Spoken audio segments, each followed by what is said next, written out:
Okay, so in this third part, we will basically take the knowledge which we have from the one-dimensional convolution, and we want to get to more interesting data, like, for example, things like a two-dimensional convolution, three-dimensional convolution, and so on.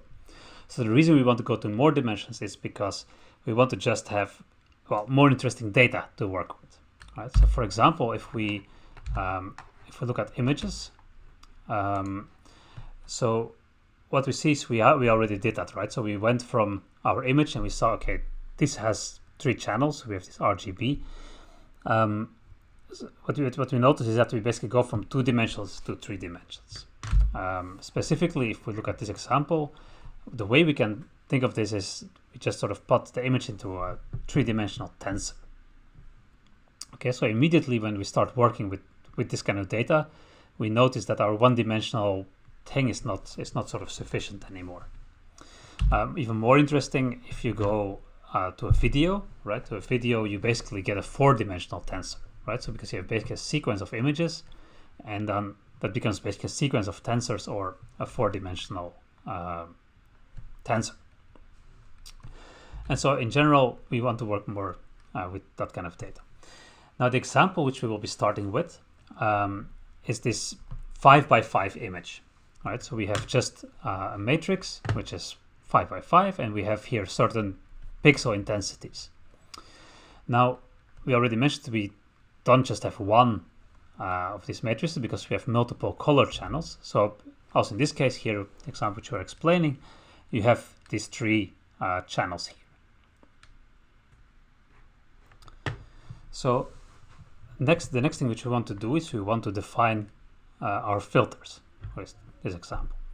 Now in this example, we will be using 2 filters. So as discussed, we can choose the number of filters freely as we see fit, and we now choose to have 2. Now, interesting about this filter, so if you look at filter W0 here, so that's the first filter, you can see that it has more dimensions as before. So what this is depicting here is basically a cube, right? So it's 3 by 3 by 3. Now the number of the depth basically of this filter, so these 3, the last dimension, let's say, number the 3, corresponds to the number of input channels which we have. Then the width and the height of the filter is something which we can freely choose. Happens to be 3 here as well. This could have been 5 by 5, for example. Note here also explicitly include a bias node, so you also have that bias. Okay. Then the next thing which we had is that we had these problems of the start and the end of the data. Now this does not disappear in 2 or more dimensions. So in 2 dimensions, for example, here, we notice that we don't just have a start and an end, but we also have the side of the data, right? So when we want to apply this convolution on this point here in the corner, we notice that we need this extra padding on both sides. And so basically what we do is we're adding a padding all around the image, in this case of 1 pixel, and we notice that our input data now becomes this 7 by 7 instead of 5 by 5. Then finally we have to look at what kind of output we are generating, right? So our output is basically depending on our input size and our filter. Now in this case we are using a stride of 2, and before continuing, I suggest you pause the video for a moment to think to or try to understand why the output has these dimensions.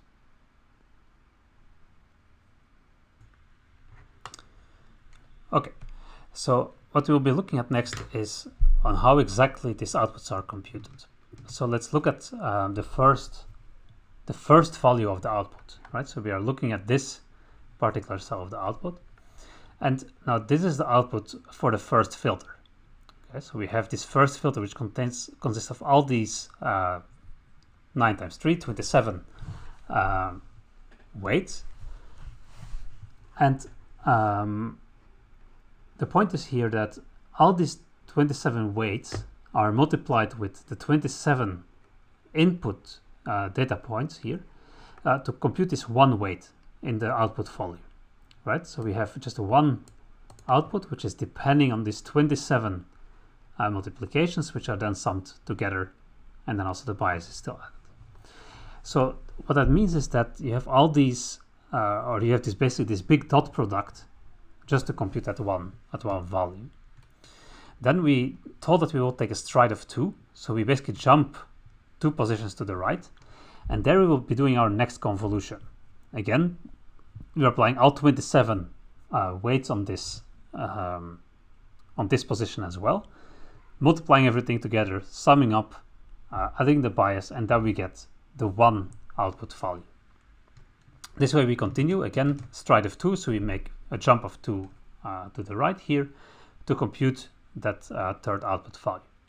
And this should also give you an idea on how that dimension here is decided, right? So we have this first, if we go back, so we have this filter applied to it, this applied and this applied, and basically the output volume is determined by the input volume, the dimension of the input volume, and basically the stride which is being used.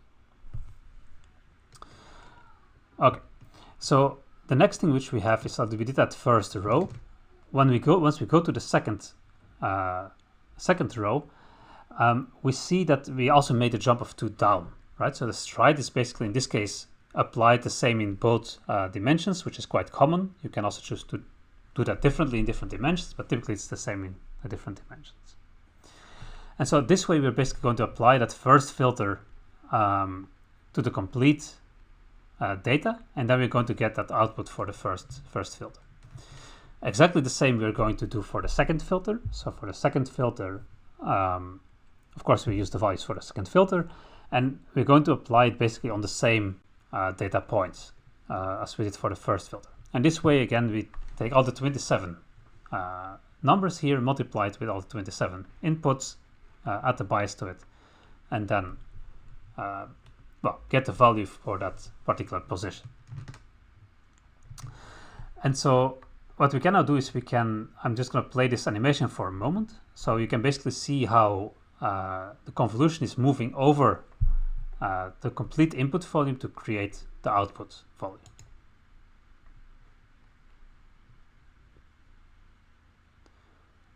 And so you nicely see the stride, like how it goes 2 to the right, and then when it goes to the next column, it goes 2 lower.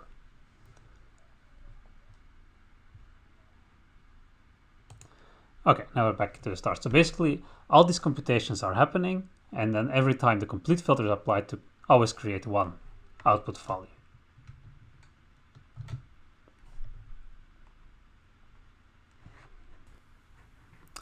Okay, so what is now basically important is to realize that the technique which we're applying here for 2D images in this case can just as well apply to 3D images or basically also 4D symbols. So all of these things are just the same, right? So the only thing that will happen is that your input volume will have 1 more dimension, something which we cannot really easily visualize. Your filter will have 1 more dimension. Your output volume might also get more dimensions.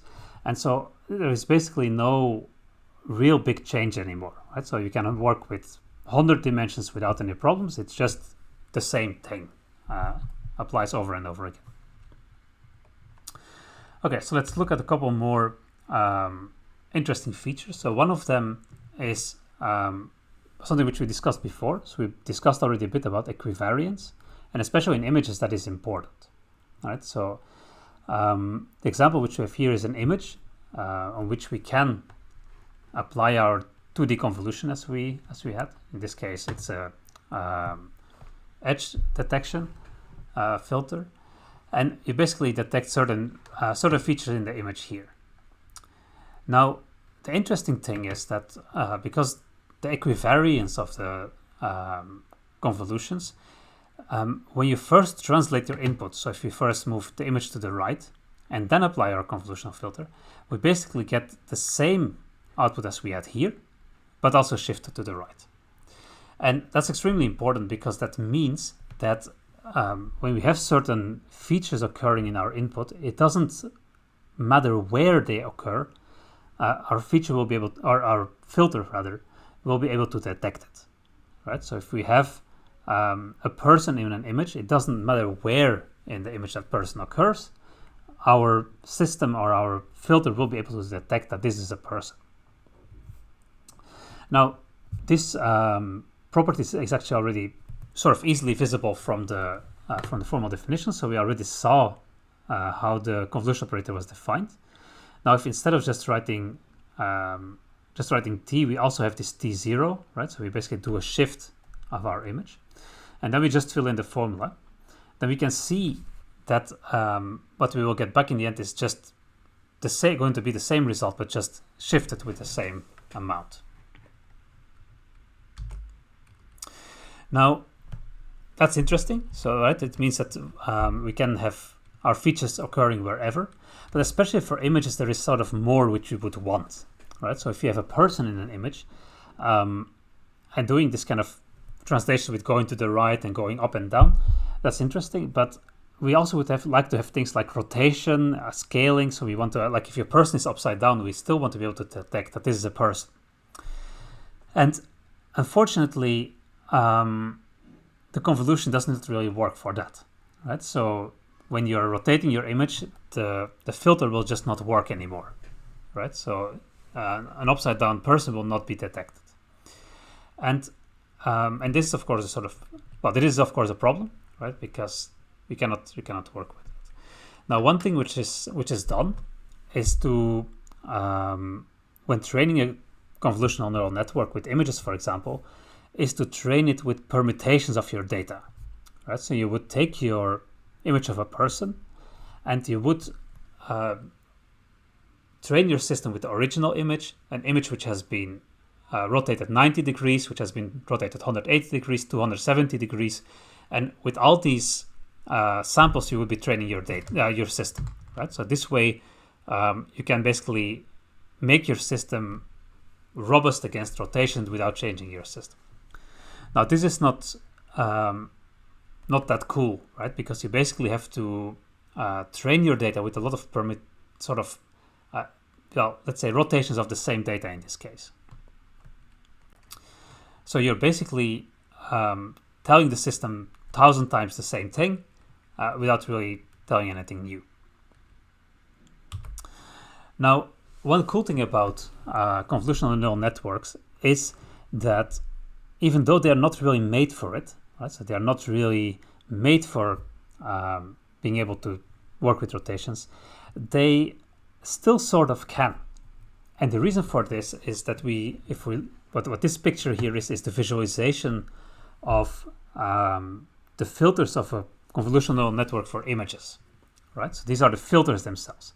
And the same as what we saw for sound, when we look at those filters, they basically represent what the filter is detecting. So if we look at the very first example here, so this filter is basically detecting lines which have this slope. Okay. Now what we can see in here is that we also have other filters, like for example this one, which detects a line of that slope. This one detects a line of that slope. And what that means is that we have a lot of filters which are actually rotations of each other. Okay, so let that sink in for a second. So we have the filters are rotations of each other. And that then in turn means that these filters are able to basically detect rotations of these small features. Now, if we go further deeper into the network, so that's then the next thing which is shown, the next thing which is shown here, for example. Like if you go to further filters deeper in the network, you also see higher level features which have then still the ability to detect rotations. So the network is not really made for it, but still it can detect it somehow. Now, the problem here is, of course, that all these features, so like for example, if the ones which we had, this one and the rotation of it, they're really independent of each other, right? Even though they actually detect the same thing, just rotated. And that means that even though we already have a good parameter efficiency, right? We discussed about that you have a lot less as an MLP, still you're actually parameter inefficient because you're learning and training a lot of representations of the same thing, right? So you have a lot of parameters which are actually just doing the same. And so, and then the other point is something I already mentioned before, basically, is that the filters, they must see all these transformations in the training set, right? So the thing I mentioned about feeding the network, all these different rotations of the data. So basically, we are parameter inefficient. Then because we have to feed it all this data multiple times, we also become data inefficient, and we actually don't have any guarantee that it's going to work, right? So this just happens to work in this particular case, but in general, we have no guarantee whatsoever. Now, this problem is very interesting, right? And the solution to it, or one solution to it at least, is to work with group convolutions. So, and what you do there is that you're not just sharing the parameters for translation, but also for other transformations, right? So we are not just going to do this thing which we were doing before with the normal convolution, which can basically be robust against translation, but also going to be robust for other transformations like rotations, like scaling, and so on.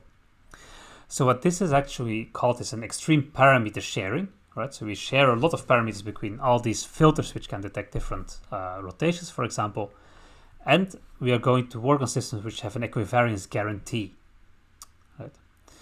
And so this is still a very active field of research, and well, so in Amsterdam there is a lot of research on this topic, and several papers have been written by people at our university, people at the UVA, and also at Qualcomm AI Research. So this is also an invitation. So if you're interested in this direction, in this topic, just express your interest, and then we can talk. Okay, so now what we did is basically we went from our 1D case to our 2D case. We set how this applies.